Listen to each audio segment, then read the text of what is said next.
سورۃ البقرہ کی آیت نمبر 37 سے ہم نے کیا سیکھا اس کا ذکر ہم کر رہے ہیں، اور اب تک ہم نے 6 باتوں کا ذکر کیا ہے۔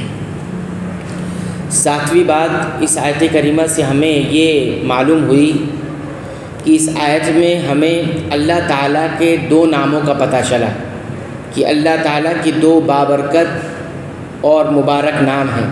ایک نام ہے التواب اور دوسرا نام ہے الرحیم۔ التواب بار بار توبہ قبول کرنے والا، التواب کہتے ہیں توبہ کی توفیق دینے والا، یا کوئی توبہ کرے تو بار بار توبہ قبول کرنے والا۔ اور دوسرا ہے الرحیم، بے انتہا رحم کرنے والا، بہت وسیع رحمت والا، ایسی رحمت جو وہ جسے چاہتا ہے پہنچاتا ہے، اس کو کہا جاتا ہے الرحیم۔ تو یہ 2 نام اللہ تعالیٰ کے ہمیں معلوم ہے۔ ساتھ ہی ساتھ یہ بھی معلوم ہوا کہ ان 2 ناموں کے اندر ایک صفت ہے، ایک ہے توبہ قبول کرنا، یہ ایک صفت ہوئی۔ دوسرا رحیم میں کیا ہے؟ وسیع رحمت والا۔ یہ 2 صفت کا بھی علم ہمیں ہوا، نام اور صفت۔ تیسرا اللہ رب العالمین کے فعل کا ثبوت بھی ملا اسی دونوں ناموں سے، یعنی تواب جہاں صفت بھی ہے توبہ قبول کرنے والا، پھر وہ توبہ قبول کرتا بھی ہے، یعنی فعل بھی ہے، یہ کام بھی ہے۔ اور اسی طرح رحیم جہاں رحم کرنے والا بھی ہے، صفت بھی ہے، وہیں رحم وہ کرتا بھی ہے، فعل بھی ہے، یہ تھوڑا سا فرق ہے۔ تو یہ ساری باتیں اس آیت کریمہ سے معلوم ہوئی۔ بس موٹی سی بات یہ یاد رکھیں کہ اللہ رب العالمین کا ایک نام التواب ہے، توبہ بار بار قبول کرنے والا، اور دوسرا اللہ رب العالمین کا ایک نام الرحیم ہے، رحم فرمانے والا۔ اب یہاں پر ایک بات یہ یاد رکھیں، توبہ قبول کرنے والا یا بار بار توبہ قبول کرنے والا یا بے انتہا رحم فرمانے والا، ان ناموں کا مطلب کیا ہے؟ ان ناموں کا مطلب یہ ہے کہ انسان ان دونوں ناموں کے بھروسے گناہ کرے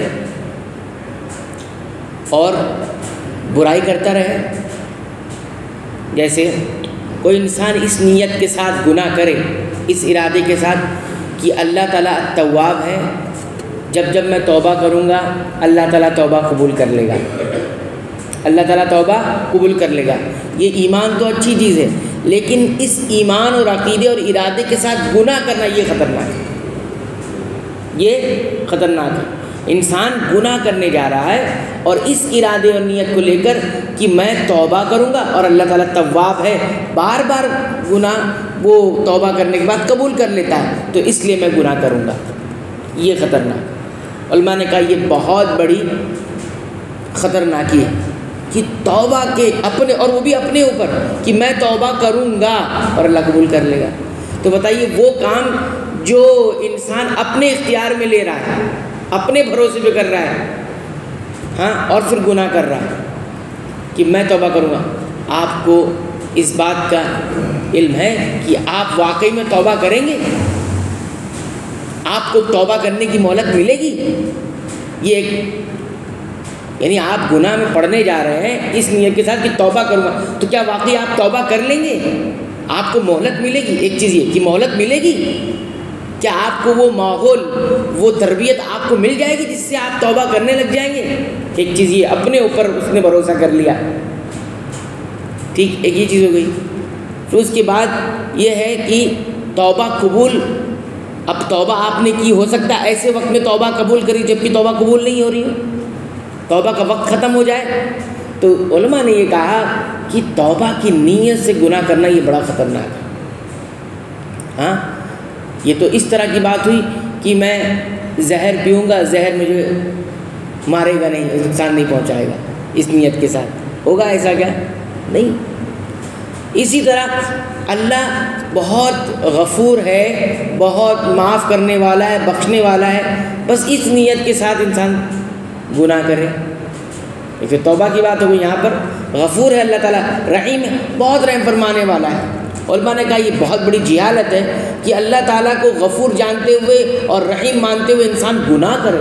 غفور اور رحیم کا تعلق انسان کے ان گناہوں سے کہ جو گناہ انسان جو ہے بشری تقاضے کے تحت کر لیتا ہے، لیکن قصداً ارادہ کر کے کہ اللہ غفور الرحیم معاف کر دے گا، گناہ چھوڑ ہی نہیں رہے، گناہ کیے جا رہے ہیں، یہ بہت بڑی نادانی اور جہالت ہے، اور اللہ کے ان ناموں کا غلط استعمال ہے۔ اللہ کے ان ناموں کا غلط مفہوم سمجھ لینا، یہ مفہوم ہے ہی نہیں غفور الرحیم کا کہ انسان ان دونوں ناموں کے بھروسے پر ہاں گناہ میں جائے اور اللہ غفور الرحیم معاف کر دے گا، آپ چھوڑے نہیں گناہ، یہ کیسے؟ آپ اپنے ساتھ نہیں کر سکتے۔ اگر آپ بہت نرم دل ہیں، بہت اچھے ہیں، کوئی آدمی آپ کے ساتھ غلط کرتا رہے، بولے آپ بہت اچھے ہیں، معاف کر دیتے ہیں، بہت رحم کرتے ہیں، انسان برداشت کرے گا؟ بولے گا اس کا یہ مطلب تھوڑی ہے کہ تم میرے ساتھ غلطی کرتے رہو۔ یہ ایک انسانی مثال دی معنی کو سمجھنے کے لیے، اللہ کے لیے مثالیں نہیں دی جا سکتی، لیکن بہرحال علماء نے اس کا رد کیا ہے کہ اس بھروسے پر کبھی بھی گناہ نہیں کرنا، بلکہ گناہ چھوڑنا چاہیے، گناہ چھوڑنا چاہیے، گناہ کو ترک کر دینا چاہیے، گناہ سے باہر آنا چاہیے، نہ کہ اس کے بھروسے پر گناہ کرنا چاہیے۔ تو یہ ایک بات تھی جو یہاں پر ذکر کر دی گئی۔ 8ویں بات اس آیت کریمہ سے، جو اس آیت کریمہ کی آخری بات ہے، وہ میں ذکر کر کے بات مکمل کرتا ہوں۔ 8ویں بات اس آیت کریمہ سے ہمیں یہ معلوم ہوتی ہے کہ اللہ تعالیٰ کے لیے توبہ اور رحمت، یہ دو چیزیں ہیں، خاص ہیں اللہ تعالیٰ کے لیے۔ توبہ قبول کرنا یہ اللہ ہی کے لیے خاص ہے، اللہ ہی کو توبہ قبول کرتے، اور رحمت بھی اللہ تعالیٰ ہی کے لیے ہے، اللہ تعالیٰ ہی رحم فرماتے، کیونکہ اللہ تعالیٰ نے کیا فرمایا؟ اِنَّهُ هُوَ التَّوَّابُ الرَّحِيمُ، بلا شبہ وہ یعنی اللہ وہی تواب الرحیم ہے۔ دو بار آیا اِنَّهُ، بلا شبہ وہ یعنی اللہ، ہوا دو مرتبہ، وہی التواب الرحیم، توبہ بار بار قبول کرنے والا اور الرحیم ہے، توبہ بار بار قبول کرنے والا اور الرحیم رحم کرنے والا ہے۔ مراد یہاں پر یہ ہے کہ وہ توبہ جو جس پر صرف اللہ رب العالمین ہی قدرت رکھتا، کوئی اور اس کا مالک نہیں ہے، توبہ قبول کرنے کا مالک صرف اللہ تعالیٰ رب العالمین ہے، کوئی اور نہیں ہے۔ جیسے انسان کبھی کبھی اپنے بیٹے سے کبھی کبھی توبہ کرتا ہے، یا باپ اپنے بچے سے، بچہ اپنے باپ سے توبہ، بھائی سے یا دوست سے، یا اس طرح کسی سے آپس میں انسان ایک دوسرے سے توبہ کرتے ہیں کسی غلطی پر، لیکن توبہ اصل میں قبول کون کرتا ہے؟ اللہ تعالیٰ قبول کرتے ہیں، ٹھیک ہے۔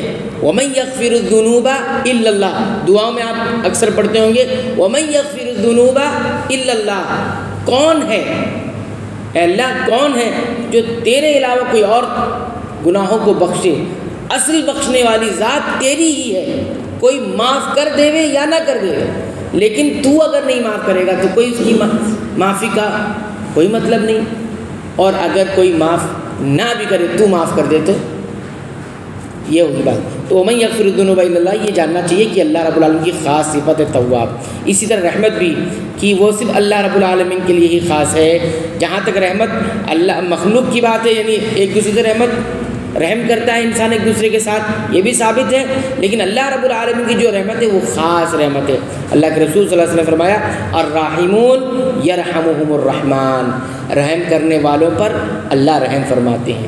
جو رحم ایک دوسرے پر کرتا ہے، رحم کا معاملہ کرتا ہے، تو اللہ رب العالمین بھی اس پر رحم فرماتے ہیں، اور جو خود اپنے آپ پر لوگوں پر رحم نہیں کرتا تو اللہ کی طرف سے بھی رحمت نہیں آتی اس پر۔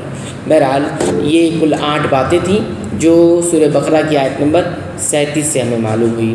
اللہ تعالیٰ سے دعا کرتے ہیں رب العالمین تو ہمیں ان باتوں کو یاد رکھنے کی توفیق عطا فرما، اس پر غور کرنے کی توفیق عطا فرما، اور اس کے مطابق اپنے ایمان، عقیدہ اور اعمال کی اصلاح کی توفیق عطا فرما، آمین۔